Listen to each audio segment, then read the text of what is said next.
Hello and welcome back to my vlog on Kodaikanal Lake. In this video, we'll be comparing the water here at Kodaikanal Lake to the water at Mannavanur Lake. First, we went boating so we could collect water samples from both Mannavanur and Kodai Lake. Almost immediately, you can see the difference between this lake and Mannavanur.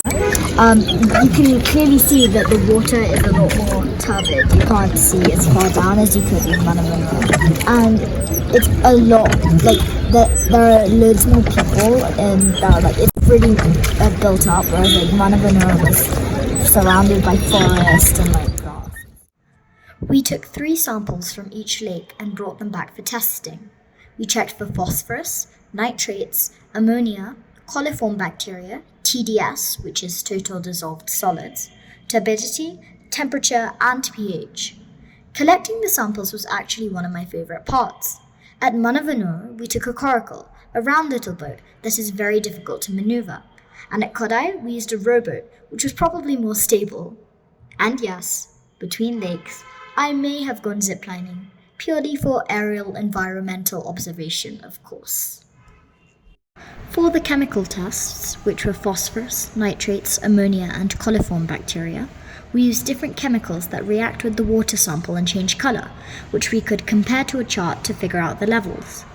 For turbidity, we used a turbidity tube, essentially a clear tube with the mark at the bottom. We poured the water in and saw how far down we could spot the mark at the bottom.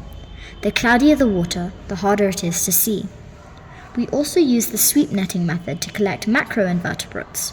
We found caddisflies and Tenagogonus in Mannavanur Lake, but no macroinvertebrates in Kodai Lake. Both macroinvertebrates need relatively clean water to survive, so this indicates that Mannavanur is clean enough, but Kodaikanal Lake might not be because we did not find any macroinvertebrates there. For TDS and temperature, we used a digital meter, and we found that Kodaikanal Lake had way higher TDS, but similar temperatures.